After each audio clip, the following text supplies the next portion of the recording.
Welcome to my channel, Crimson Inquiry. It was upon a raw and mist-laden evening, in the late autumn of '89, that I found myself once more seated before the crackling fire of our chambers in Baker Street. The yellow glare of the gas lamps outside penetrated but dimly through the heavy fog, casting a curious gloom across the sitting room.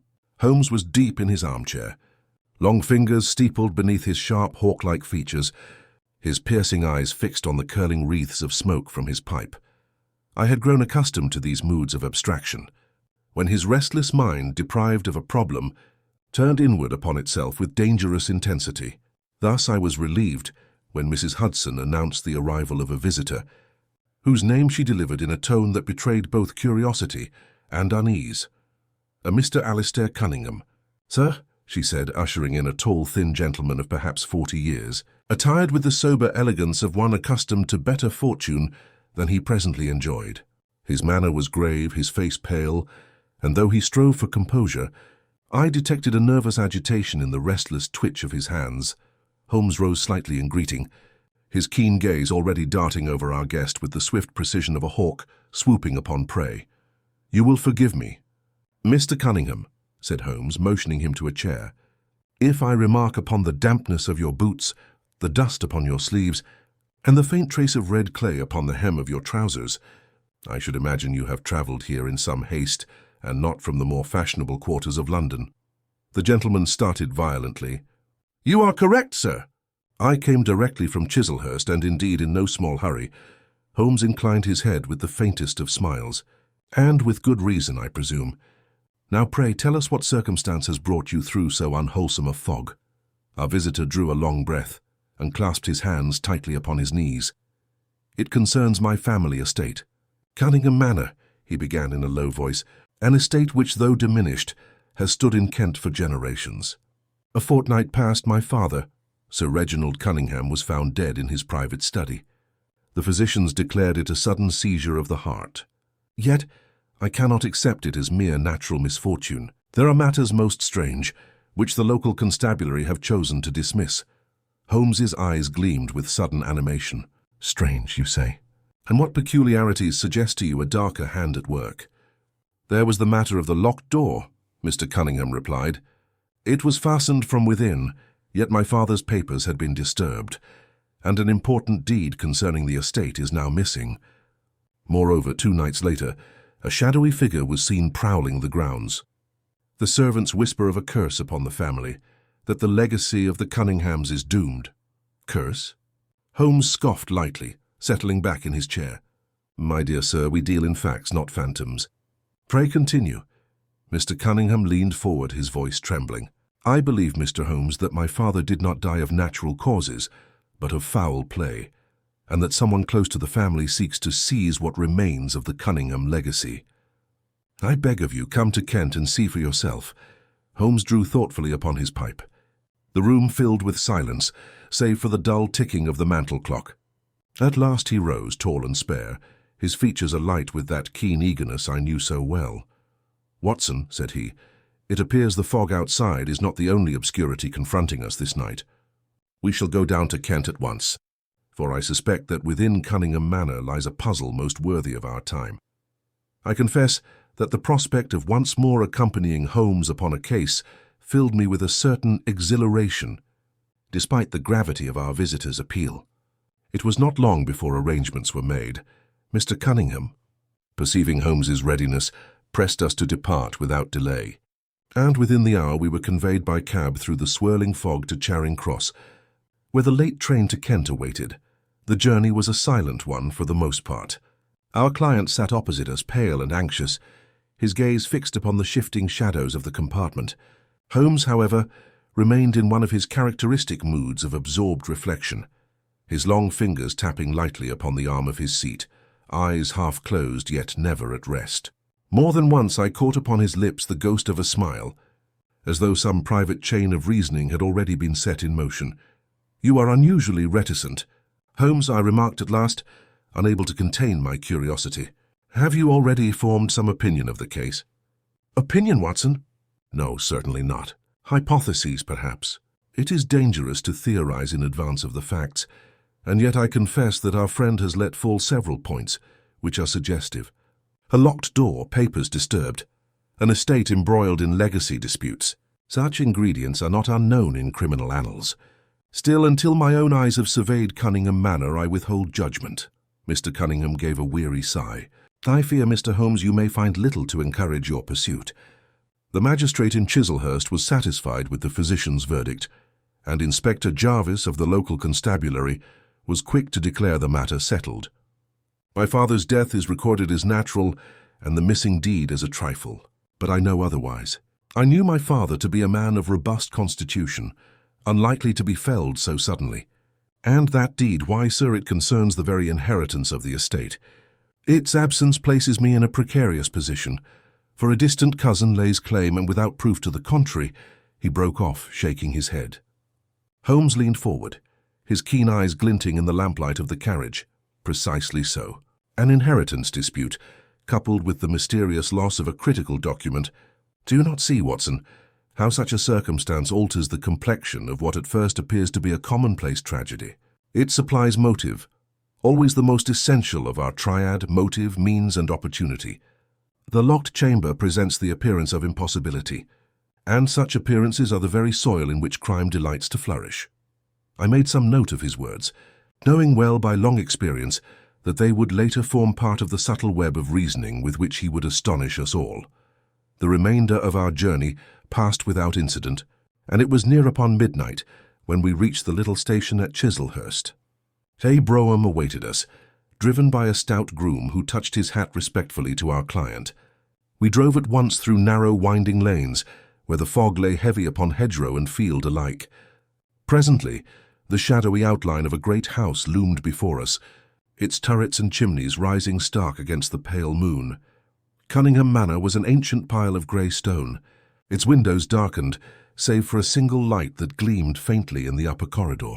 A chill seemed to hang about the place, not merely from the autumn air, but from some intangible sense of neglect and foreboding. As we alighted at the great oak doors, I observed the cracked flagstones of the courtyard, the ivy that clung in ragged tufts upon the walls, and the general air of faded grandeur. We were admitted by an elderly butler, his face a map of wrinkles, who peered at us with watery eyes before bowing low to his master. Mr. Cunningham led us through dimly lit passages to a drawing-room, where a small fire burned feebly in the grate. "You must forgive the desolation," he murmured. "Since my father's passing, the household has been in disarray. The servants are unsettled by talk of ghosts and curses. Half of them would depart were it not for long years of service." Holmes cast a swift glance about him, his eye resting briefly on the heavy draperies, the faded portraits of stern ancestors, and the dust that lay upon every surface. He uttered no word, but I could see that nothing escaped him. After some slight refreshment, our host conducted us to the very chamber where Sir Reginald had breathed his last. It was a sombre room upon the ground floor, lined with shelves of ancient volumes. The great desk, massive and carved, stood near the centre, its surface littered with documents and correspondence. A high-backed chair remained pushed slightly aside, as though the occupant had risen only moments before. Holmes approached the desk with the reverence of a priest at the altar. He bent low, examining first the brass key still in the lock of the inner drawer, then the disorder of papers upon the blotter. He measured with his eye the distance from chair to hearth, from hearth to door, and paused before the latter with particular attention. "This was found fastened upon the inside, you say?" he asked. "Yes," replied our host. "The constable had to force it open. The key was still within, and the windows, all shuttered and latched, as you may see." Holmes strode to the nearest casement, tested the fastening with delicate fingers, and nodded gravely. He then knelt, inspecting the carpet at the threshold, and produced from his pocket a small magnifying lens with which he scrutinized a faint mark invisible to my eyes. "Most instructive," he murmured softly. "What is it, Holmes?" I asked, bending over him. "A trifle, Watson, a trifle. Yet trifles, as you know, are the hinges upon which destiny turns. Here is the faintest trace of red clay. Of the very consistency we observed upon our friend's trousers. It tells us that someone passed this way, who had come directly from out of doors. And yet, observe, the doors were locked from within. A paradox indeed. I confess I could make nothing of it and said as much. Holmes merely smiled, his eyes alight with that peculiar fire which told me he was already upon the scent.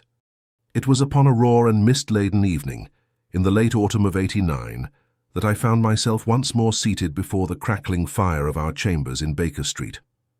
The yellow glare of the gas lamps outside penetrated but dimly through the heavy fog, casting a curious gloom across the sitting room.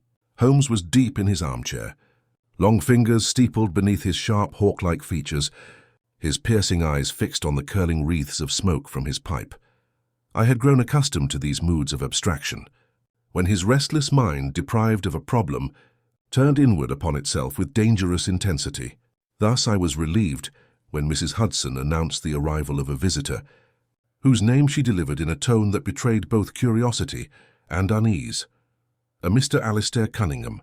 "Sir," she said, ushering in a tall, thin gentleman of perhaps 40 years, attired with the sober elegance of one accustomed to better fortune than he presently enjoyed. His manner was grave, his face pale, and though he strove for composure, I detected a nervous agitation in the restless twitch of his hands. Holmes rose slightly in greeting, his keen gaze already darting over our guest with the swift precision of a hawk swooping upon prey. "You will forgive me, Mr. Cunningham," said Holmes, motioning him to a chair, "if I remark upon the dampness of your boots, the dust upon your sleeves, and the faint trace of red clay upon the hem of your trousers. I should imagine you have travelled here in some haste, and not from the more fashionable quarters of London." The gentleman started violently. "You are correct, sir." "I came directly from Chislehurst, and indeed in no small hurry." Holmes inclined his head with the faintest of smiles.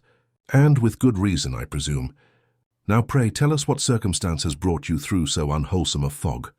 Our visitor drew a long breath and clasped his hands tightly upon his knees. "It concerns my family estate. Cunningham Manor," he began in a low voice, "an estate which, though diminished, has stood in Kent for generations. A fortnight past, my father, Sir Reginald Cunningham, was found dead in his private study. The physicians declared it a sudden seizure of the heart. Yet I cannot accept it as mere natural misfortune. There are matters most strange, which the local constabulary have chosen to dismiss." Holmes's eyes gleamed with sudden animation. "Strange, you say? And what peculiarities suggest to you a darker hand at work?" "There was the matter of the locked door," Mr. Cunningham replied. "It was fastened from within, yet my father's papers had been disturbed, and an important deed concerning the estate is now missing. Moreover, 2 nights later, a shadowy figure was seen prowling the grounds. The servants whisper of a curse upon the family, that the legacy of the Cunninghams is doomed." "Curse?" Holmes scoffed lightly, settling back in his chair. "My dear sir, we deal in facts, not phantoms. Pray continue." Mr. Cunningham leaned forward, his voice trembling. "I believe, Mr. Holmes, that my father did not die of natural causes, but of foul play, and that someone close to the family seeks to seize what remains of the Cunningham legacy. I beg of you, come to Kent and see for yourself." Holmes drew thoughtfully upon his pipe. The room filled with silence, save for the dull ticking of the mantel clock.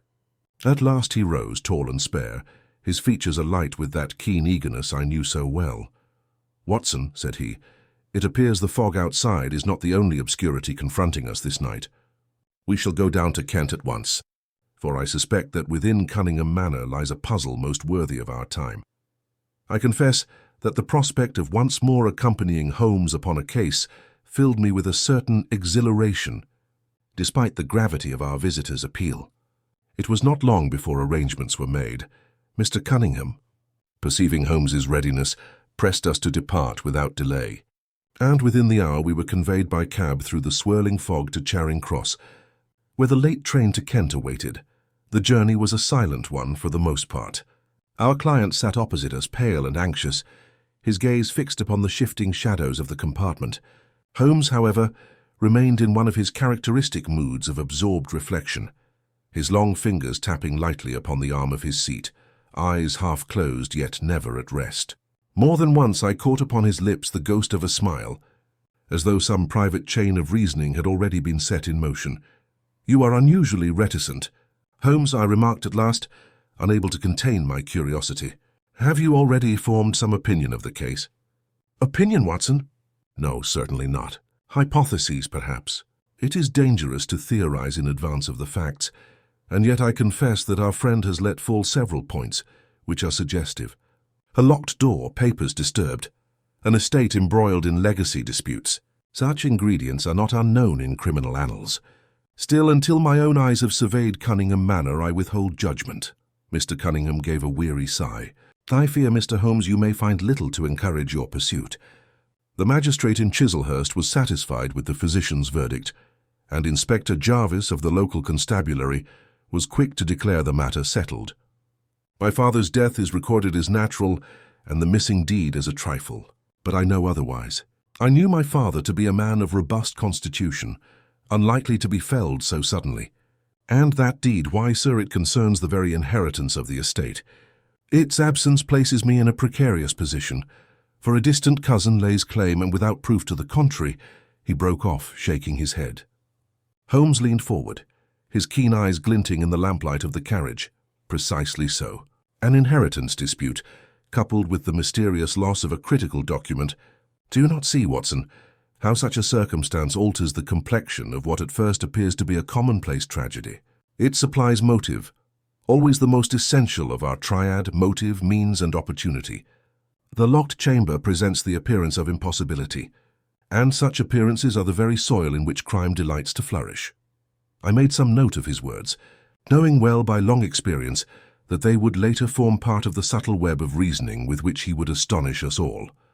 The remainder of our journey passed without incident, and it was near upon midnight when we reached the little station at Chislehurst. A brougham awaited us, driven by a stout groom who touched his hat respectfully to our client. We drove at once through narrow, winding lanes, where the fog lay heavy upon hedgerow and field alike. Presently, the shadowy outline of a great house loomed before us, its turrets and chimneys rising stark against the pale moon. Cunningham Manor was an ancient pile of grey stone, its windows darkened, save for a single light that gleamed faintly in the upper corridor. A chill seemed to hang about the place, not merely from the autumn air, but from some intangible sense of neglect and foreboding. As we alighted at the great oak doors, I observed the cracked flagstones of the courtyard, the ivy that clung in ragged tufts upon the walls, and the general air of faded grandeur. We were admitted by an elderly butler, his face a map of wrinkles, who peered at us with watery eyes before bowing low to his master. Mr. Cunningham led us through dimly lit passages to a drawing-room, where a small fire burned feebly in the grate. "You must forgive the desolation," he murmured. "Since my father's passing, the household has been in disarray. The servants are unsettled by talk of ghosts and curses. Half of them would depart were it not for long years of service." Holmes cast a swift glance about him, his eye resting briefly on the heavy draperies, the faded portraits of stern ancestors, and the dust that lay upon every surface. He uttered no word, but I could see that nothing escaped him. After some slight refreshment, our host conducted us to the very chamber where Sir Reginald had breathed his last. It was a sombre room upon the ground floor, lined with shelves of ancient volumes. The great desk, massive and carved, stood near the centre, its surface littered with documents and correspondence. A high-backed chair remained pushed slightly aside, as though the occupant had risen only moments before. Holmes approached the desk with the reverence of a priest at the altar. He bent low, examining first the brass key still in the lock of the inner drawer, then the disorder of papers upon the blotter. He measured with his eye the distance from chair to hearth, from hearth to door, and paused before the latter with particular attention. "This was found fastened upon the inside, you say?" he asked. "Yes," replied our host. "The constable had to force it open. The key was still within, and the windows, all shuttered and latched, as you may see." Holmes strode to the nearest casement, tested the fastening with delicate fingers, and nodded gravely. He then knelt, inspecting the carpet at the threshold, and produced from his pocket a small magnifying lens with which he scrutinized a faint mark invisible to my eyes. "Most instructive," he murmured softly. "What is it, Holmes?" I asked, bending over him. "A trifle, Watson, a trifle. Yet trifles, as you know, are the hinges upon which destiny turns.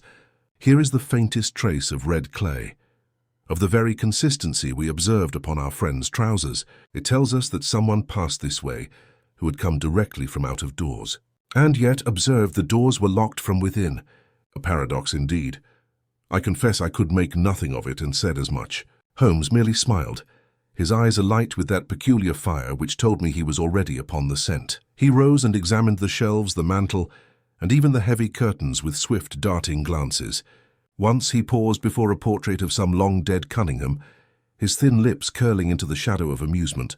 At last he returned to the desk and, with delicate precision, examined the blotter upon which several sheets had rested. With a cry of satisfaction, he seized the lamp and held it close. "See here, Watson, the faint impression of writing upon this page, writing that has been torn away.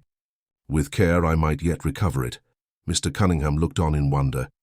"Then you believe, sir, that the missing deed—" "I believe nothing, Mr. Cunningham. I only observe. But I will tell you this. The document removed was of considerable length, written upon thick paper, and torn hastily. Whether it was your deed or some other paper, I cannot yet declare, but its removal was deliberate, and its absence most assuredly linked with your father's death." At this our host grew pale and clutched the arm of his chair. Holmes laid a hand upon his shoulder with a rare gentleness. "Courage, sir. Truth is seldom found without hardship. For the present, retire to your rest. Watson and I shall keep vigil here a while longer.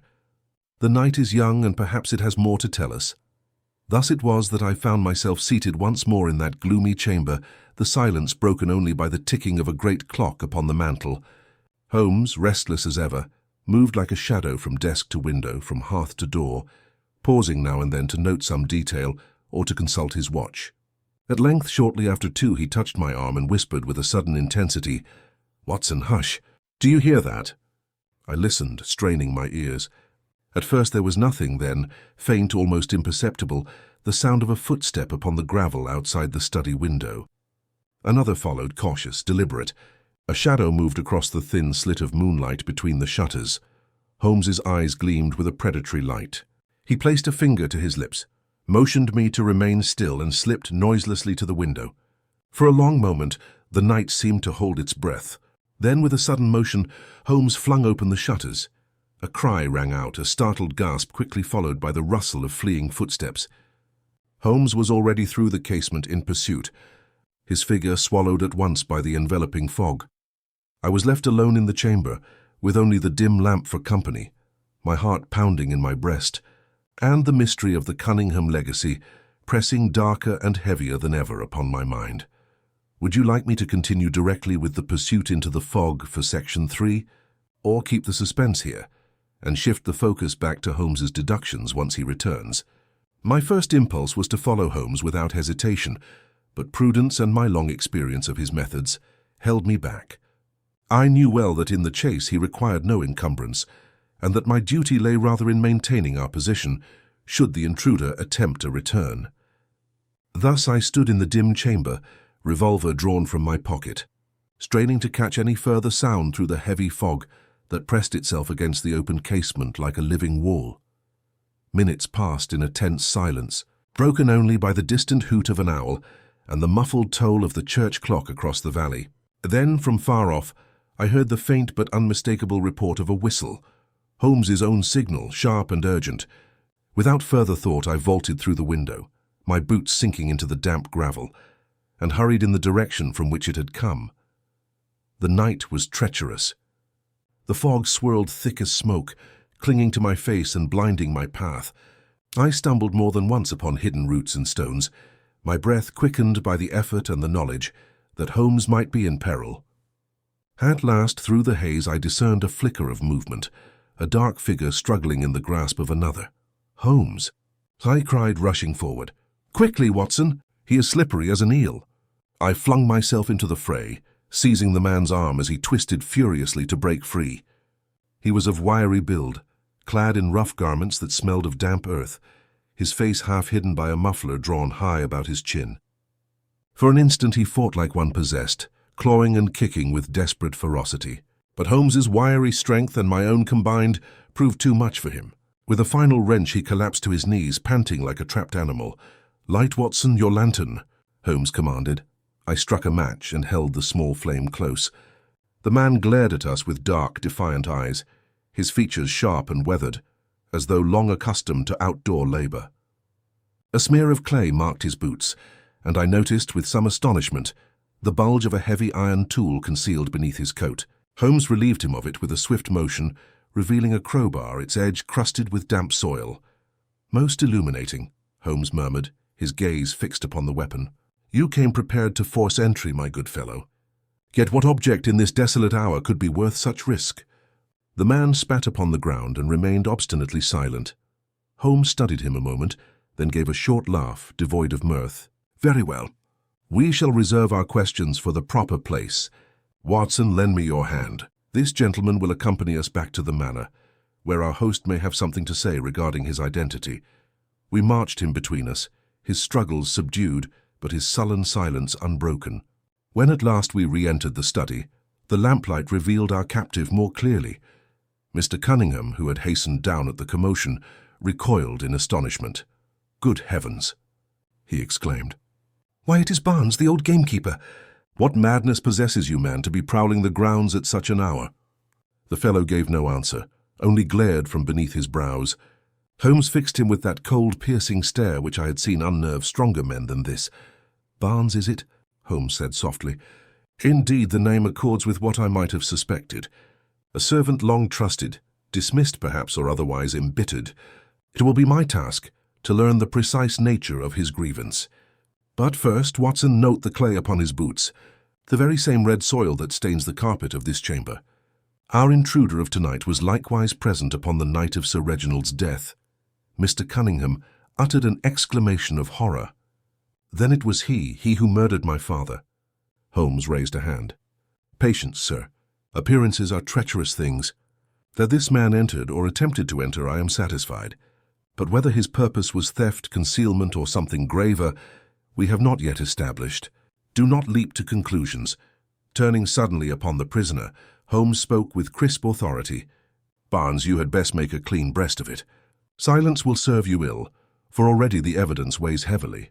Why did you return tonight? Was it to recover something left unfinished? Or perhaps to assure yourself that no trace remained of your earlier visit?" The man's lips twitched, but no words emerged. Instead, he cast a furtive glance towards our host, a glance that spoke of old secrets and unspoken resentments. Holmes, quick to perceive it, nodded slowly as though a piece of his puzzle had just fallen into place. "You will not speak. Very well. Then to the constabulary you shall go, and Inspector Jarvis may hear your tale. Until then, Watson, we shall keep our eyes upon him." The remainder of the night was passed in weary vigilance. Barnes, bound securely, was confined under the watch of 2 stout footmen, whom Mr. Cunningham had summoned from their quarters. Holmes meanwhile returned to the desk with unflagging energy, examining every drawer and crevice, with the minuteness of a man piecing together fragments of a shattered mirror. Once he muttered, "Curious, most curious," and scribbled some note upon a slip of paper, but offered me no explanation. At dawn, when the grey light filtered faintly through the fog, Inspector Jarvis arrived, summoned by Mr. Cunningham's urgent message. He was a stout, ruddy man of genial aspect, though his small eyes betrayed a certain obstinacy. Holmes greeted him cordially enough, but I saw at once that he regarded him as an obstacle rather than an ally. "So you've caught Barnes skulking, have you?" Jarvis said, surveying the prisoner with a frown. "I knew he was a rascal, but hardly thought him capable of violence." "You considered Sir Reginald's death natural, Inspector," Holmes remarked smoothly. "Have you altered your view?" Jarvis shrugged. "The doctor's certificate was clear. But if you can show otherwise, Mr. Holmes, I'll not stand in your way. Barnes here may have been after a bit of petty pilfering, though murder, well, that's another matter." Holmes inclined his head. "We shall see. For the present, Inspector, I request that you keep this man in close custody. Meanwhile, Watson and I will continue our examination of the premises." Jarvis agreed, though with evident reluctance, and departed with his charge. When they were gone, Holmes turned to me with a glint of suppressed excitement. "Watson, we are on the threshold. The figure of Barnes fits within the puzzle, but not as the centerpiece.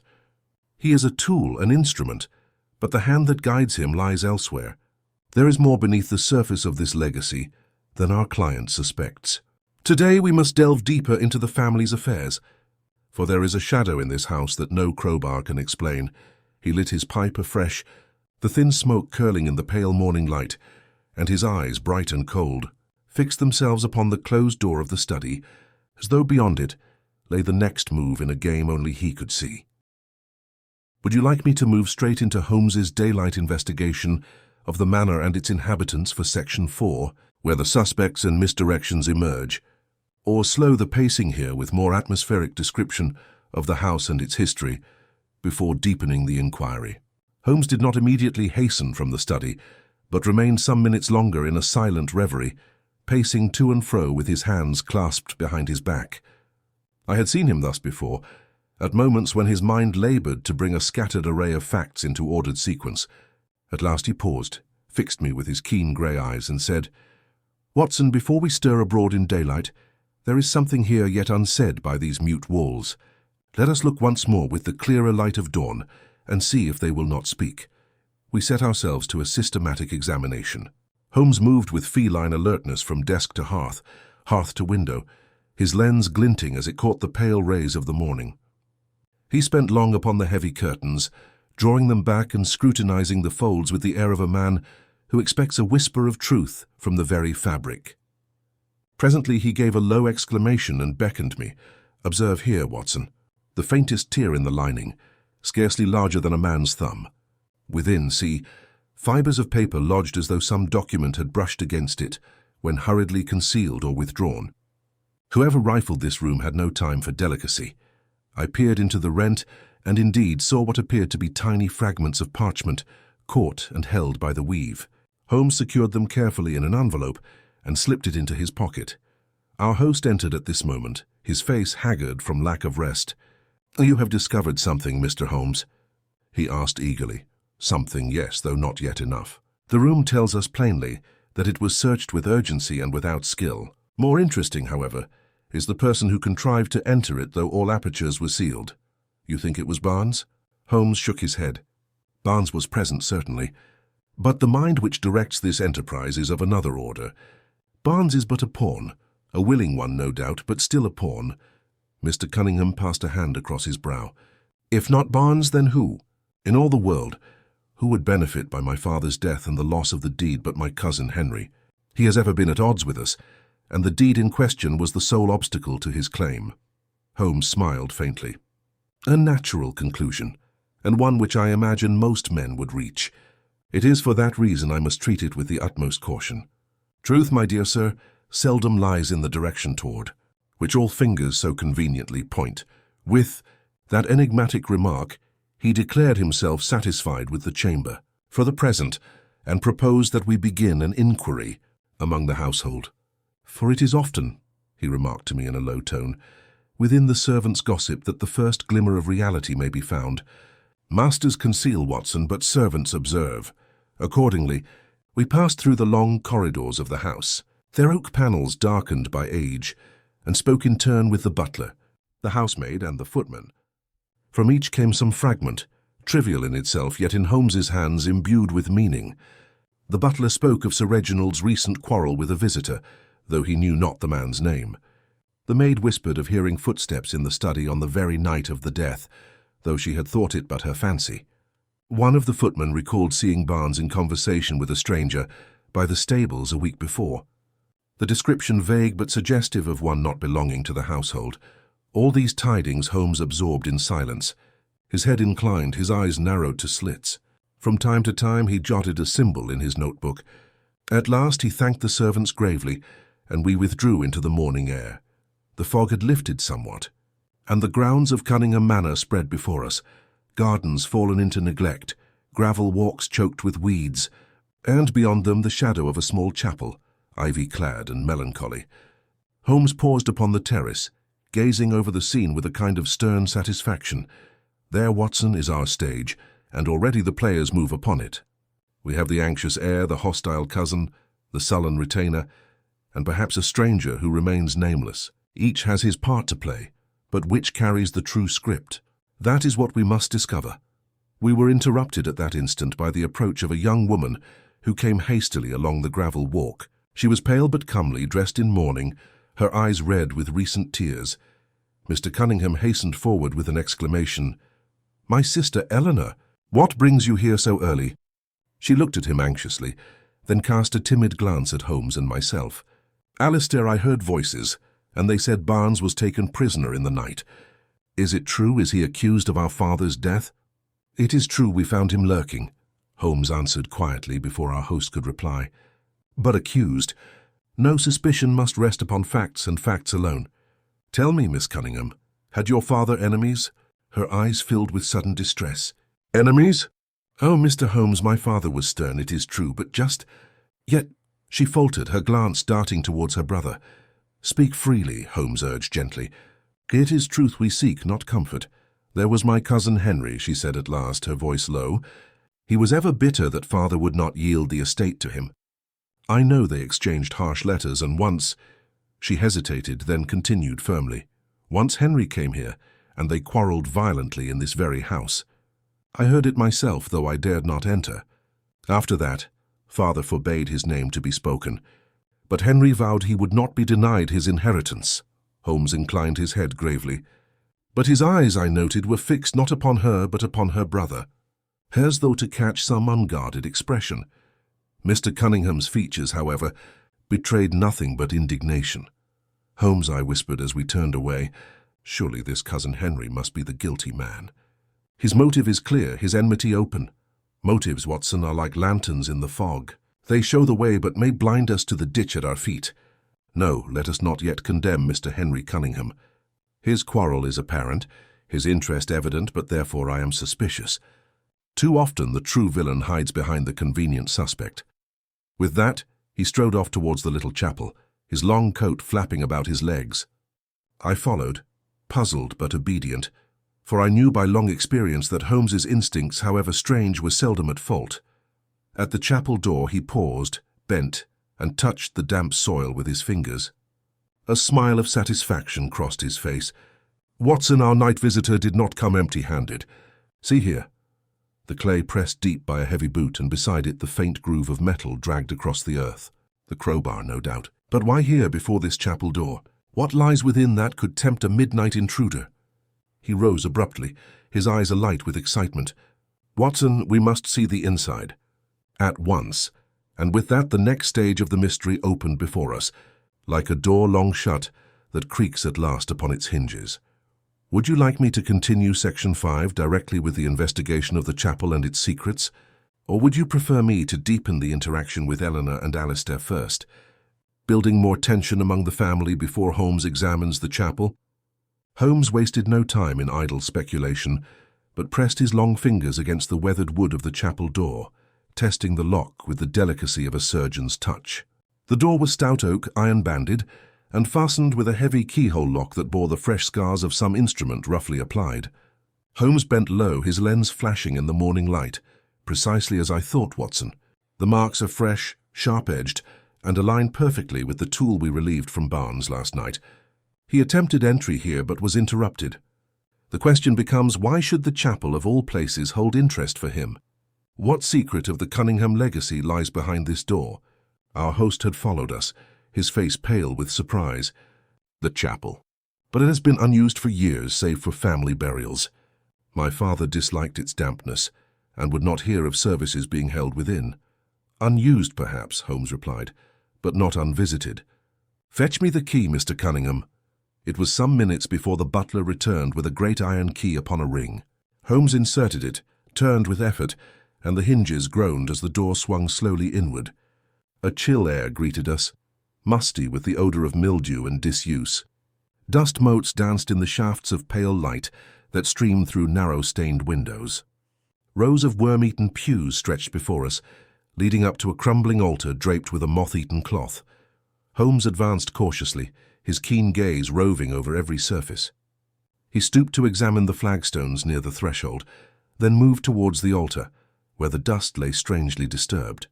With a sudden exclamation, he dropped upon his knees and pressed his hand against one of the slabs. Watson, see here. This stone has been raised, and recently. The dust about it is displaced, the mortar loosened. Someone has sought to conceal or recover something beneath. At once, with the aid of Mr. Cunningham, he heaved the slab aside, revealing a shallow cavity. Within lay fragments of paper, half decayed, and a small iron box whose lock had been shattered. Holmes lifted it carefully, his face intent. Empty, he murmured. Yet once it held something of value. Observe the rust about the hinges. It was opened not many days ago. Barnes came here with his crowbar, but whether he removed the contents or arrived too late, I cannot yet declare. Mr. Cunningham gave a low cry. Could it have been the deed, Mr. Holmes? The very deed my father kept so guardedly? Holmes tapped the fragments of paper thoughtfully against his palm. Possibly. Or perhaps these are but the husks of older documents. Still, the coincidence is suggestive. If your father concealed the deed in this chapel, it explains the nocturnal visitations. Yet it also raises a further question. Who besides Barnes knew of its hiding place? Miss Eleanor had followed us into the chapel, her hands clasped tightly before her. My father trusted few, Mr. Holmes. He spoke little of his affairs, even to us. If he hid the deed here, it was known only to himself. Unless Henry discovered it. He was forever prying into father's business. Holmes's eyes glinted, but he gave no answer. Instead, he replaced the stone with care and rose to his feet, brushing the dust from his hands. We must not leap to conclusions. Let us see what else the chapel may tell us. He moved methodically along the pews, pausing here and there to examine a footprint in the dust, a splintered board, or the trail of a dragged object. At one point he stopped and motioned me to look. You see, Watson, the print of a boot with a half-worn heel leading towards the altar? That is Barnes. And beside it, smaller, narrower, made by a different hand altogether. Barnes did not act alone. The implication struck me sharply. Then who accompanied him? That is precisely what we must learn. But mark well, the companion is not of his own class. The cut of the boot is finer, the sole better made. A gentleman, Watson, a gentleman has been here. We withdrew from the chapel, the mystery deepened yet further. Holmes's expression was one of cold satisfaction, as though the complexity of the case pleased him more than any simple resolution could have done. Back at the manor, Inspector Jarvis awaited us, impatient to hear the results of our exploration. He listened with skeptical frowns as Holmes detailed our findings. You're building castles, Mr. Holmes, he said bluntly. Barnes is our man. You caught him with the crowbar, and the marks on the door prove he tried to force it. Why spin tales of hidden deeds and mysterious gentlemen? Holmes smiled thinly. Because, Inspector, the truth seldom walks in so plain a coat. Barnes is but a servant, a tool. He may have forced the lock, yes, but what then? Did he, with his rough hands and limited wit, know precisely which stone to lift, which box to break? And did he benefit by the disappearance of an estate deed? Hardly. No, Inspector. The hand that guides him is more subtle and of higher station. Unless we find that hand, we remain in darkness. Jarvis scowled, but could make no reply. Holmes turned instead to Mr. Cunningham. You mentioned your cousin Henry. Where is he now? At his own house in Sevenoaks, I believe. He has not been here since the quarrel. Then I must see him, Holmes declared firmly. For whether guilty or not, his interest in this inheritance is undeniable. We shall travel there today, Watson. As we prepared for the journey, Miss Eleanor caught Holmes aside. I observed the tremor in her voice as she said, Mr. Holmes, I beg you, if Henry is indeed guilty, show mercy. He was rash, but he is of our blood. Do not expose him if it can be spared. Holmes regarded her gravely. Truth, madam, is not a garment we may fold away at will. Fear not. I shall act with justice, not malice. But where there is crime, there must be consequence. We left the manor shortly after, the carriage wheels rattling over the rutted lanes. Holmes sat silent, his thin profile etched against the grey sky, his eyes fixed upon some inward vision. At last he turned to me. Watson, you see how the case grows. We have a dead man in a locked room, a missing deed, a chapel disturbed, and a servant caught red-handed. Yet behind all these stands a figure unseen, whose boots have trod the dust and whose motives reach beyond mere theft. When we meet Henry Cunningham, I expect the shadows to shift and perhaps the outline of the truth to appear. The countryside rolled past in sombre silence, and I felt that we drew nearer not only to Sevenoaks, but to the heart of a mystery as tangled as any my friend had ever pursued. Would you like me to carry? Section 6. Directly into Holmes' interview with Henry Cunningham in Sevenoaks, or slow the pace to show the journey, and Holmes's deductions on the way before the confrontation. The drive to Sevenoaks was a sombre one, the steady beat of the horse's hooves upon the road a metronome to the thoughts that weighed upon my mind.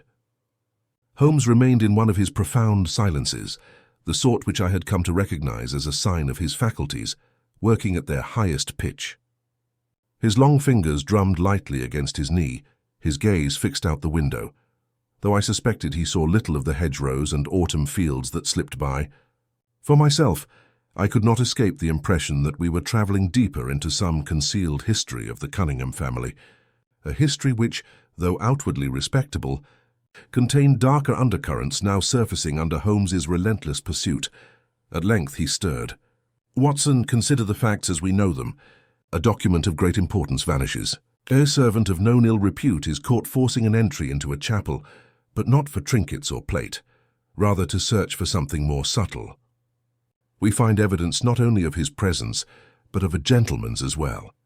Add to this the strained relations within the Cunningham family, and what emerges? That Henry Cunningham, being cousin and next in line after Eleanor, might well have both motive and opportunity," I replied cautiously.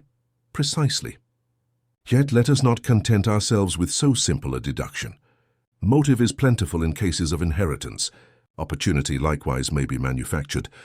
What we seek, Watson, is not mere suspicion, but proof so conclusive that no sophistry may overturn it." I could not help but smile at the force with which he spoke. "And you expect this proof to be found in Henry's own words?" Holmes's lips curved slightly. "Words, Watson, are treacherous instruments. It is not what a man says, but how he says it, the slips he cannot restrain, the inconsistencies that creep unbidden which betray him. I go to hear Henry Cunningham speak, not because I expect confession, but because every syllable, gesture, and hesitation will be weighed in the balance." We reached Sevenoaks as the afternoon waned. Henry Cunningham's residence stood upon a modest rise, a handsome Georgian house of red brick, far less imposing than the ancestral manor, but kept in excellent order. A groom took our carriage at the gate, and we were ushered into a parlour where Henry himself awaited us. He was a man of perhaps 40, tall, with dark hair brushed back from a high forehead, and eyes that carried both intelligence and an odd restlessness. His greeting was cordial, though tinged with a reserve that bordered on suspicion. "Mr. Holmes, Dr. Watson," he said, extending his hand. "You have come from the manor, I take it? My cousin wrote that you were engaged upon some inquiry there." Holmes inclined his head slightly. "An inquiry, yes, concerning the unfortunate death of your uncle. A tragic circumstance." Henry's features tightened, though he gave a short nod. "Tragic indeed. Though I confess, my uncle and I were not close in recent years. His manner grew difficult, his temper harsher.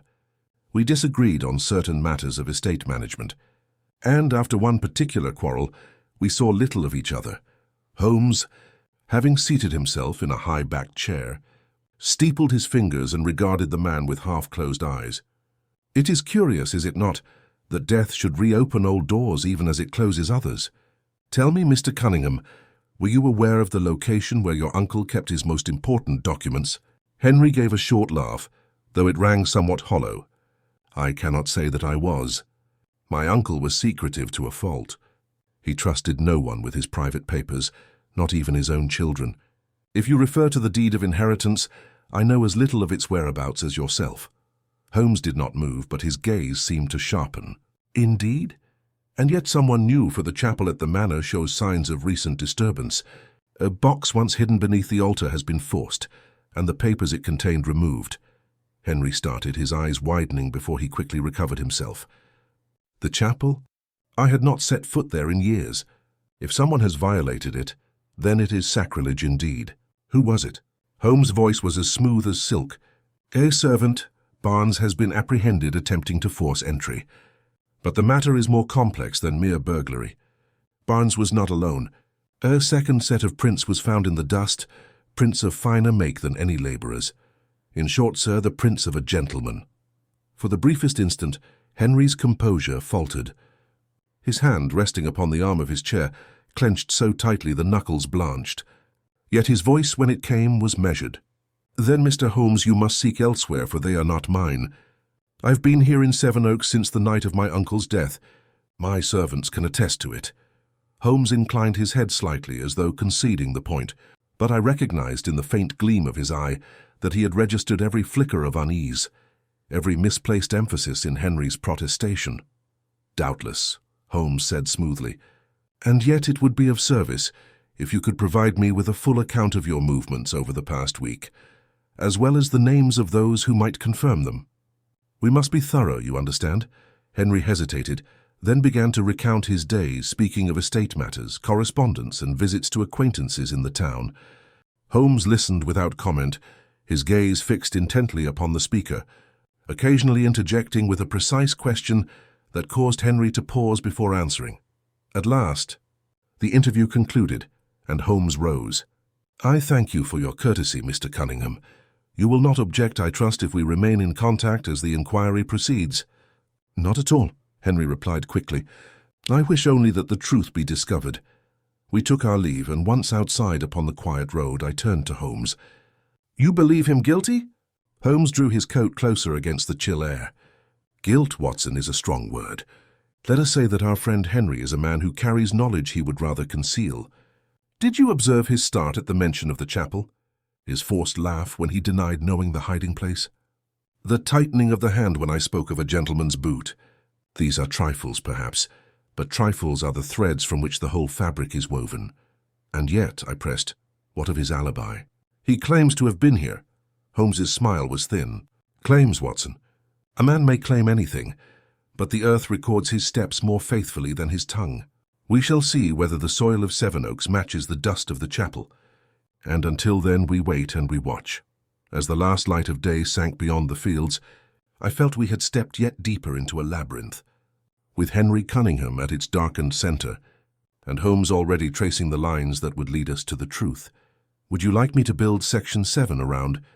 Holmes testing Henry's supposed alibi and uncovering whether he could have traveled secretly to the manor, or shift focus back to Eleanor and new developments at the manor itself. We returned from Sevenoaks beneath a lowering sky, the evening drawing its veil of shadow across the countryside. Holmes was uncommonly silent during the ride back, his eyes fixed on some inward chart invisible to me, though I could see the tension in the fine muscles about his mouth and brow.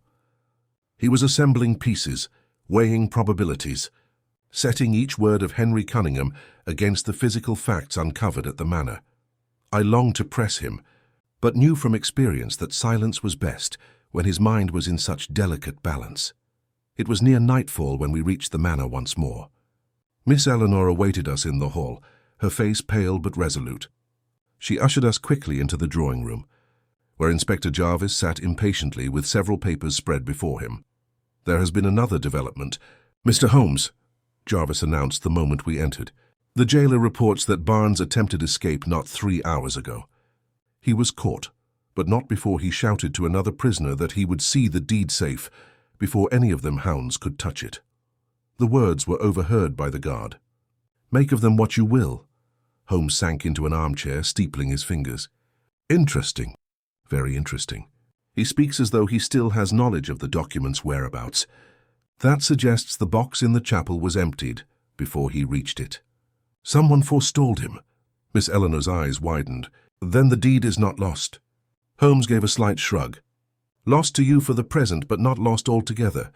If Barnes was too late, then another hand has already secured it. The question becomes whose?" Jarvis snorted.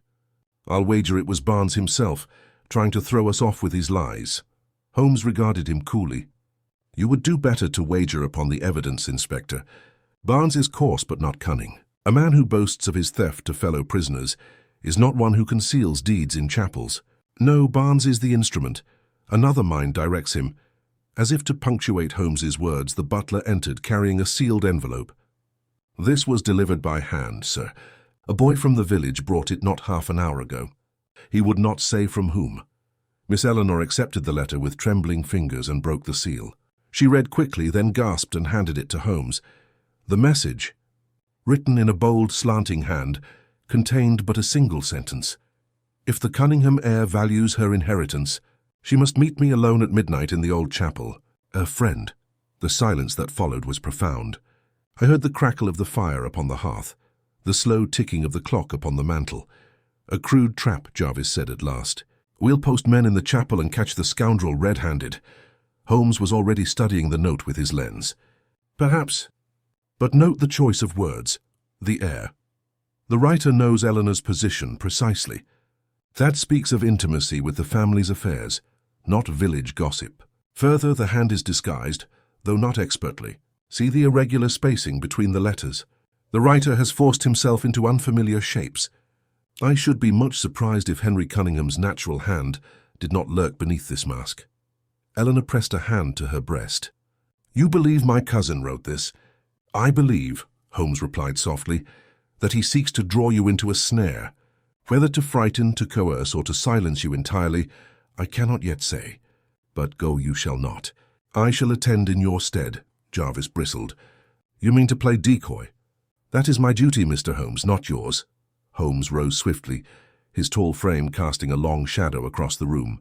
"Inspector, if you march in with half a dozen policemen, our quarry will vanish into the night. This adversary is no fool. He will smell the trap and take flight. No, we must draw him close, let him think he holds the advantage. Then when the mask slips, we shall have him." It was decided at last that Eleanor would remain under guard within the manor, while Holmes, adopting her mantle and figure as best he could beneath a cloak, would keep the appointment at the chapel.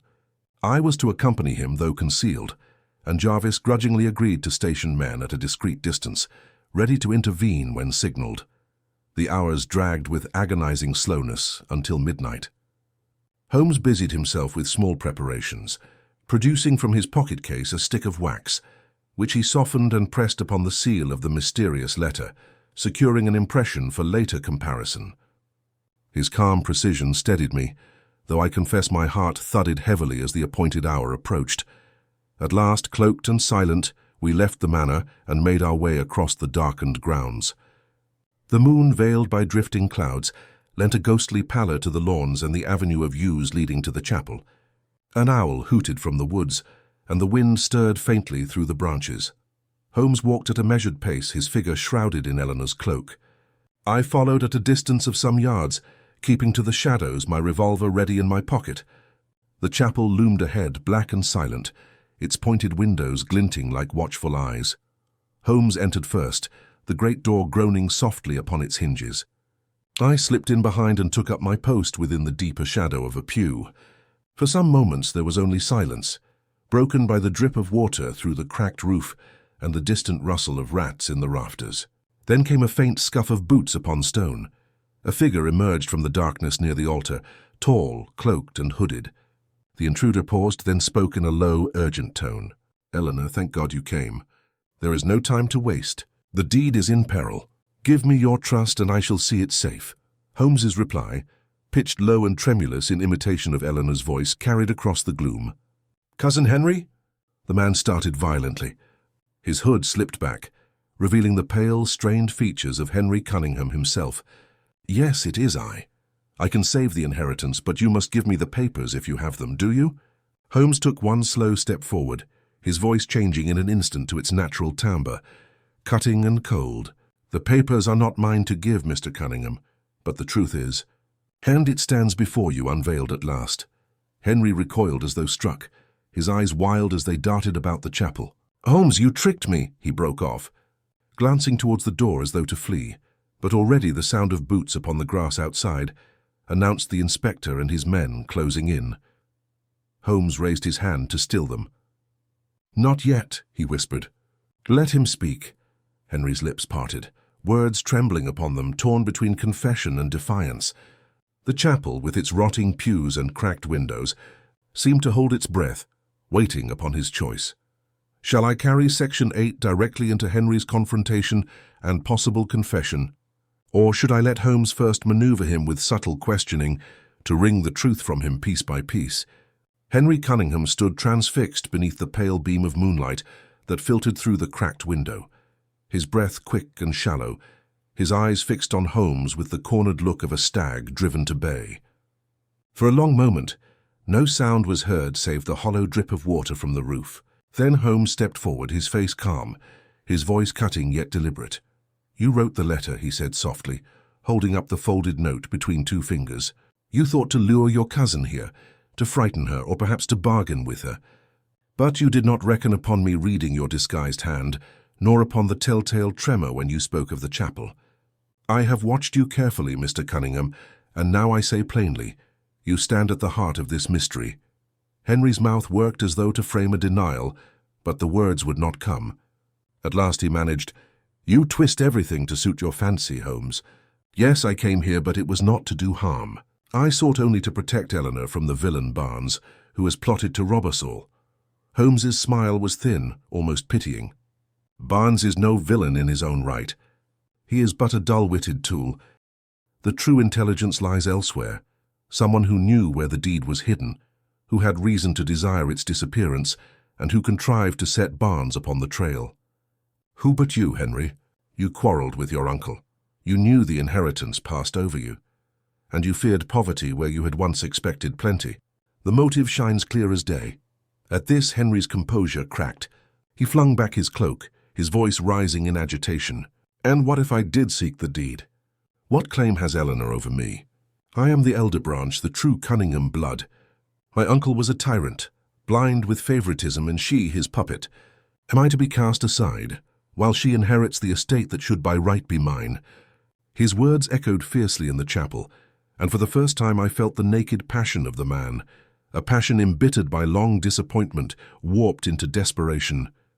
Holmes, however, did not flinch. He pressed his advantage with quiet relentlessness. "You speak of rights, but the law does not bend to wounded pride. You sought to take by stealth what was denied you by justice. When you could not find the deed, you employed Barnes, promising him reward if he would break the chapel vault. But you erred, Henry. You accompanied him. The dust records your step as plainly as the writing on this page. You were there side by side with your accomplice. You lifted the stone with your own hand." Henry gave a bitter laugh, though the sound quavered. "And where, pray, is this fabled deed now, if I am its thief? Produce it, Holmes, if you would play accuser." Holmes's eyes gleamed, but his voice remained controlled. "That is the one link yet missing, and you know it well. Either you succeeded in seizing it before Barnes, or you know who did. Speak now, Henry, for the law will press harder than I." Henry's eyes darted again towards the door. His body tensed as though for flight, but in that instant, the silhouettes of Inspector Jarvis and his men filled the doorway, blocking all escape. Henry sagged visibly, his bravado crumbling. He sank onto a pew, covering his face with his hands. "You do not understand," he muttered hoarsely. "I sought only to restore what was mine. The deed, it was not in the box. Someone had been there before us. I swear it on my soul. I thought Eleanor might have taken it, that she meant to cheat me as my uncle did. That is why I wrote. I wanted her to confess it, to give it up." Holmes's gaze narrowed. "Then you admit being in the chapel?" Henry lowered his hands, his face drawn and grey. "Yes, I admit it. I went with Barnes. I guided him. But when we opened the box, it was empty." "Empty? Someone had forestalled us. I have searched ever since, but it is gone." Holmes regarded him long and silently, his expression unreadable. At last he spoke. "Very well. Your admission suffices for tonight. Inspector, you have heard the man's confession of breaking and entering and of conspiring with Barnes. For the moment, that is your charge. But mark me, the greater crime lies still in shadow, and I shall not rest until I have brought it into light." Jarvis moved forward, snapping the irons upon Henry's wrists, despite his protests of injustice and rightful claim. The clank of the manacles echoed through the desolate chapel, like the toll of a bell. As they led Henry away, Holmes remained motionless, his eyes fixed upon the disturbed flagstone before the altar. When at last we stood alone together, I could not restrain my question. "You do not believe his story, Holmes, that the deed was already gone?" Holmes's lips pressed into a thin line. "Belief, Watson, is too weak a term, I observe. And what I observe is that Henry Cunningham's desperation is genuine, yet incomplete. He is guilty of much, but perhaps not of the final theft. Someone else has touched this matter, someone whose hand we have not yet seen." The wind moaned faintly through the cracks in the roof, and the chapel seemed to brood in silence over its secrets. Holmes turned sharply, gathering his cloak about him. "Come, Watson. This case is not yet done. Henry has played his part, but the curtain has not fallen. Somewhere between these crumbling walls and the corridors of the manor lies the key to the Cunningham legacy. We must return at once, for the game is still afoot. Shall I take Section 9 into Holmes's return to the manor to uncover who removed the deed before Henry, or should I let the focus shift briefly to Eleanor's reaction to her cousin's arrest before Holmes resumes his investigation?" We returned to the manor in silence, Holmes moving swiftly with the long, purposeful strides that betrayed the restless energy of his mind. The night air was chill, and the gravel crunched beneath our feet with a harshness that seemed to echo the discord that had just torn through the Cunningham family. When at last we entered, Eleanor was waiting in the drawing room, her hands clasped tightly in front of her, her face pale with apprehension. She rose quickly at our approach, her eyes searching Holmes's expression as though to divine her cousin's fate. "Henry?" she whispered. Holmes inclined his head gravely. "He has confessed to the breaking of the chapel vault, in company with Barnes. Inspector Jarvis has him in custody. Yet his words suggest that the missing deed was already removed before he laid hands upon the box." Eleanor's lips parted in astonishment, and a flicker of relief mingled with fear crossed her features. "Then it was not Henry who stole it outright?" Holmes's gaze lingered upon her for a long moment before he replied, "That remains to be seen. His confession clears one point and clouds another. The deed exists and someone possesses it. The question is, who? You perhaps, Miss Cunningham?" She recoiled at once, genuine distress flashing in her eyes. How could you even think?" "No, Mr. Holmes, I swear to you I have never seen the deed. I knew of its existence only through my uncle's passing remarks. If I had it, do you believe I would have suffered these weeks of dread and uncertainty?" Holmes gave a slight bow, his expression unreadable. "You argue well, madam, but truth lies in evidence, not in fervour. Tell me, who else in this household had knowledge of your uncle's habits? Who might have learned of the chapel hiding place?" Her eyes darkened as she sank into a chair. "The servants have been here for years. They may have overheard my uncle speak. But if you press me for one name, I can only think of Barnes. He was often employed for odd tasks around the grounds, and my uncle trusted him more than was wise. Yet you say he was but Henry's tool." Holmes paced slowly before the hearth, his fingers drumming together beneath his chin. "Yes, Barnes is too clumsy to have devised the theft alone. But Henry's story holds one crucial note of truth. Someone anticipated him. That person had both knowledge and opportunity." He stopped abruptly, his keen eyes darting toward the great portrait above the mantel, the likeness of Sir Reginald Cunningham himself. "Watson, do you observe how heavily the canvas hangs? Almost as though it were meant to conceal rather than merely adorn." Without waiting for reply, Holmes mounted the hearthrug, seized the lower edge of the frame, and swung it outward upon hidden hinges. Behind it lay a shallow recess cut into the wall, now empty save for the faint dustline of some object recently removed. Eleanor gave a cry half in fear, half in recognition. "My uncle's private hiding place," she exclaimed. "He often lingered by that portrait, but I never imagined—" Holmes examined the cavity with his lantern, his movements swift but precise. "A second cache," he murmured, "more accessible than the chapel vault, less conspicuous to prying eyes. It is here the deed rested until but lately. See how clean the space is compared to the untouched dust about it. The removal cannot be older than a fortnight." "Then Henry spoke truth," I said. "He found the chapel box empty because the deed had already been taken from here." Holmes gave a short nod. "Precisely. Which brings us nearer to our thief. The question remains, who discovered this recess and when?" Before either Eleanor or I could frame an answer, the sound of hurried footsteps in the corridor broke upon us, followed by the sudden entrance of Mrs. Mallory, the housekeeper. Her face was flushed, her manner disordered, as though she had overheard more than was safe. "Beg pardon, miss," she stammered, avoiding Holmes's piercing gaze, "but I thought I heard something amiss. I came to see—" Holmes regarded her with a composure that masked the intensity of his scrutiny. "Indeed, Mrs. Mallory, you appear singularly agitated. Perhaps you know more of this hiding place than you would have us believe." The woman's hands twisted nervously at her apron, and her eyes darted between Eleanor and Holmes. I know nothing, sir. Only that Sir Reginald was a secretive gentleman. We servants never meddled in his affairs. Your denial is too hasty," Holmes replied coolly, "and your entrance too timely. Pray, Watson, mark how her gaze falls continually upon the recess. It is the look of one who measures whether discovery has overtaken her." Mrs. Mallory flushed deeply, her composure failing under his relentless observation. "You wrong me, sir," she cried. "I am a loyal servant. I have lived in this house 20 years. If there is mischief done, it is not of my making." Holmes inclined his head, his tone now deceptively mild. "We shall see. For the moment, I require no further protestations." Only this. The truth will soon declare itself, and I advise you to prepare for it. With that, he closed the recess, drew the portrait back into place, and turned sharply toward the door. Come, Watson. Our path leads next to Barnes.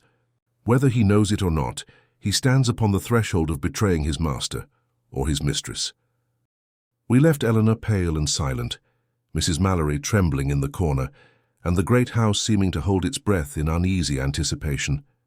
As we stepped into the corridor, Holmes' eyes shone with the cold fire of pursuit. "The circle narrows, Watson," he murmured. "Each word, each gesture strips away a layer of concealment. We are drawing close to the hand that stole the Cunningham heritage. Would you like me to carry Section 10 directly into Holmes's interrogation of Barnes?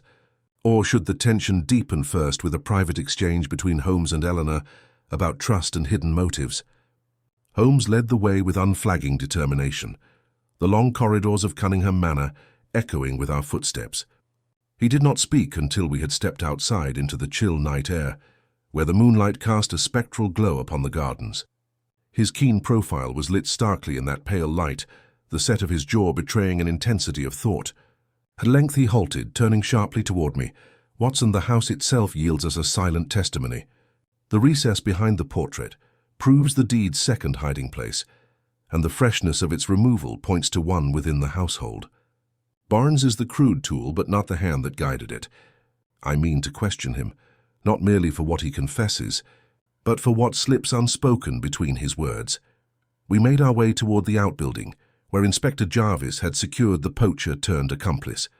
The air within was heavy with damp straw and the faint reek of spirits, and in the flickering lamplight Barnes sat upon a stool, his coarse features clouded with sullen resignation. The inspector stood over him, arms folded, while two constables lingered near the door. Holmes greeted Jarvis with a curt nod, and at once fixed his penetrating gaze upon Barnes. "You told us that Henry Cunningham persuaded you to break open the chapel vault, that you forced the box at his bidding. I believe you. But tell me this, Barnes. When you reached the vault, did Henry appear surprised that the box was empty?" Barnes shifted uneasily, his hands clenching. "Aye, sir. He swore loud enough to wake the dead. Said someone had forestalled him. I reckoned he was lying, making me his scapegoat. On the contrary," said Holmes softly, "he spoke truth in that moment, which means the one who forestalled him already had possession of the deed. Think carefully, Barnes. Before Henry approached you, did any other in this household speak with you of the vault or of Sir Reginald's affairs?" The man's brow furrowed, his small eyes darting about the room. "Well, now, I don't like to tell tales, but Mrs. Mallory, the housekeeper, once asked me if I'd ever seen Sir Reginald carry papers into the chapel. That were months ago. I thought little of it." Holmes's eyes gleamed, but his expression remained impassive. "Interesting. And when you and Henry broke the vault, you left no marks behind that would betray your presence?" Barnes swallowed hard. I did my best, sir. But there may have been splinters." Holmes turned to Jarvis. "You will take note of this, Inspector. Barnes has confirmed what I suspected. The vault was rifled before his attempt, and Mrs. Mallory had made discreet inquiries about its use. Whether she acted alone or at another's instigation is the next matter." Jarvis grunted his approval, but Holmes had already turned on his heel. I followed him back toward the house, where the windows glowed faintly in the mist. His pace was rapid, his mind plainly weaving connections invisible to me. At the threshold of the drawing-room he paused. Through the half-open door, Eleanor could be seen sitting by the fire, her posture tense, her eyes distant. Holmes motioned for silence, then stepped within. She rose at once, her voice trembling. "Mr. Holmes, have you discovered the truth?" He regarded her gravely. "We are nearer to it. Tell me, Miss Cunningham, what part does Mrs. Mallory play in your household beyond her duties? Has she influence beyond the ordinary?" Eleanor's brows knit. "She was my uncle's confidant in small matters. He trusted her judgment in domestic affairs, and I too have leaned upon her counsel since his death. Do you suspect her?" Holmes's reply was measured. "Suspicion is a word I use with care. Let us say only that her knowledge surpasses what her station should allow. The hiding place behind the portrait was no accident to her." Eleanor pressed a hand to her breast, her breath quickened. "You cannot mean that she has the deed?" "Perhaps," said Holmes, "but I do not leap where proof must tread. Yet consider this. Barnes admits she questioned him of the vault months ago. That is no idle curiosity. It is calculation. She sank back into her chair, her composure faltering. If she has betrayed us, then my cousin's ruin and my own safety hang upon her deceit. Holmes stood over her, his expression gentler now. Fear not, madam. The web tightens, but only upon the spider. If Mrs. Mallory holds the deed, she cannot long conceal it. If she is but the pawn, her master will soon betray himself through her. I ventured to ask, and what of Henry? Will his confession avail him any mercy? Holmes gave a short laugh devoid of mirth. Mercy lies beyond my jurisdiction, Watson. He has confessed to burglary, and the law will claim him. Yet his words have served to guide us one step further along the path. The true thief still walks free within these walls. As he spoke, a faint sound caught his ear, a creak upon the landing above. Holmes turned sharply, his eyes narrowing. In a flash he was at the door, his long frame gliding noiselessly up the stair. I followed as best I could, Eleanor clutching at her shawl in terror. We reached the upper corridor in time to glimpse a shadow moving swiftly toward the servants' quarters. Holmes darted forward with sudden speed, his hand closing upon a door just as it swung to. Forcing it open, he revealed Mrs. Mallory within, her hands fumbling at a small locked casket upon her dresser. She turned with a gasp, her face blanching at the sight of Holmes's stern countenance. "Sir, you have no right—" "No right!" Holmes's voice cut like steel. "Madam, I have every right when the heritage of a family hangs in the balance. Watson, observe her hands. They tremble not from surprise, but from guilt." The housekeeper's knees gave way, and she collapsed upon the chair, clutching the casket to her breast. "I swear I meant no harm. I only sought to protect what Sir Reginald left. I feared Henry would squander it all, that the estate would fall into ruin. I kept the deed safe." Holmes stepped forward, his gaze unyielding. "Open the casket." With shaking fingers she fumbled with the key, and at last the lid sprang back. Within, upon a bed of folded linen, lay a single parchment, yellowed with age, but bearing the unmistakable seal of Sir Reginald Cunningham. Eleanor, who had followed us breathlessly, gave a cry of mingled relief and anguish. "The deed!" Holmes regarded Mrs. Mallory coldly. "So you had it all along. Your pretense of ignorance is shattered. But mark this, madam. Your claim of noble intent may or may not soften the law. For concealment is theft in all but name."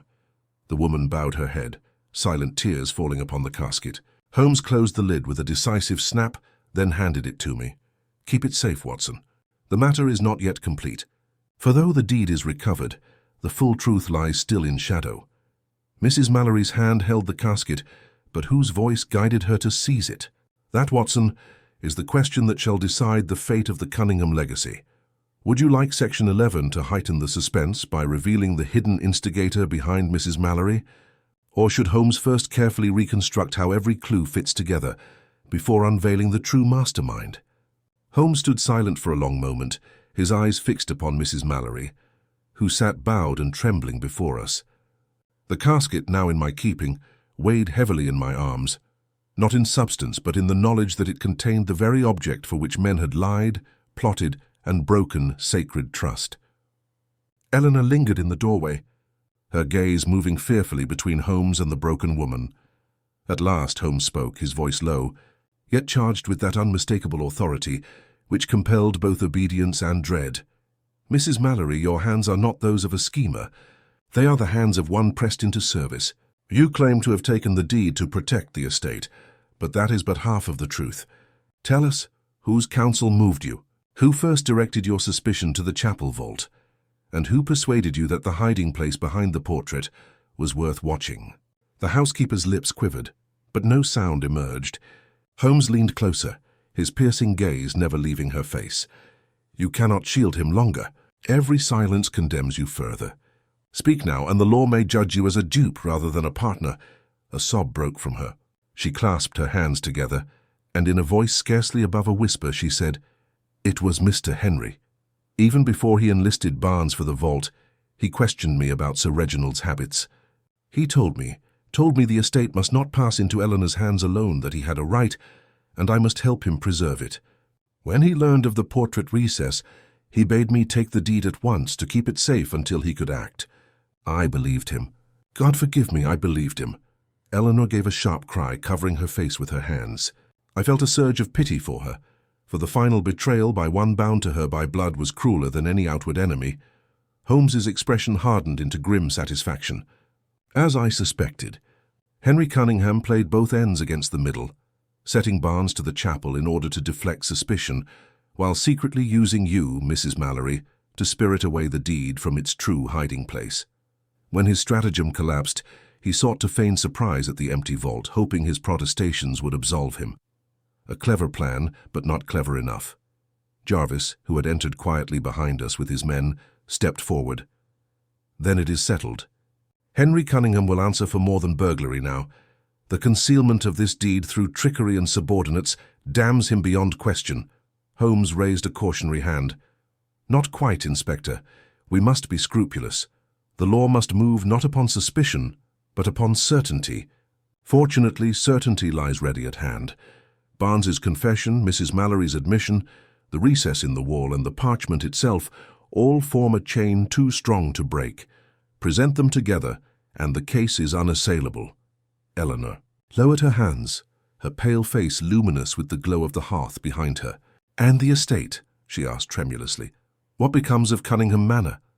Holmes regarded her steadily, and though his tone was as precise as ever, there was a gentleness within it. "The deed is yours by right, Miss Cunningham. Sir Reginald saw fit to protect your claim.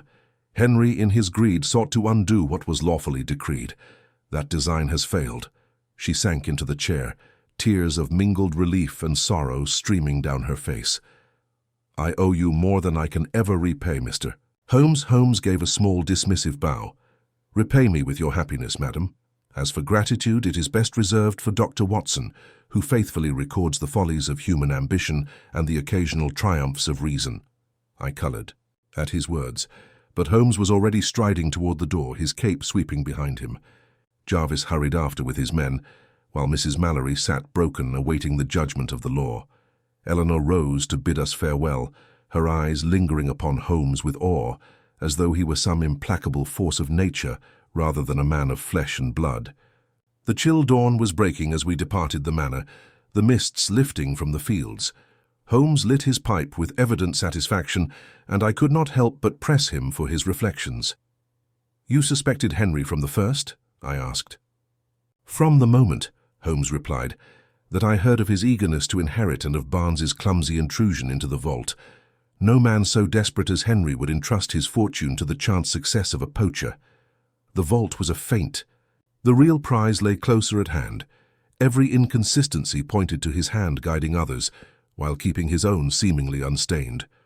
"And Mrs. Mallory?" I ventured. Holmes gave a shrug. "A pawn, Watson.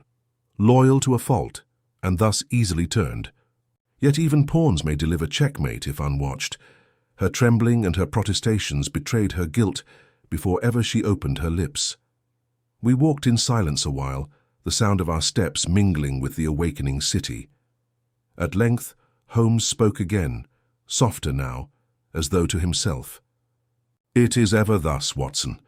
Men cloak their greed in noble phrases, their betrayals in fair pretexts, but the truth lies always in the dust upon a shelf, the scratch upon a lock, the tremor of a hand.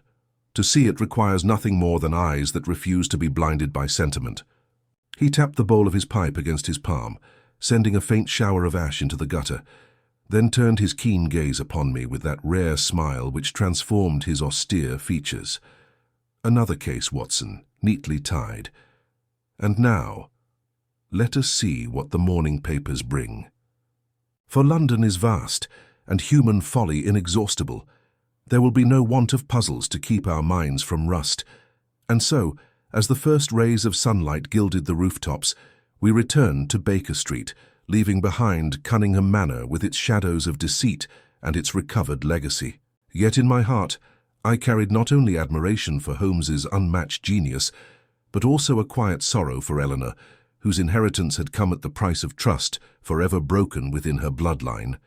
It was another page in that strange chronicle of human frailty which I was privileged to share, standing ever at the side of the one man in London who could pierce the veil of deception and illuminate truth with the relentless clarity of reason.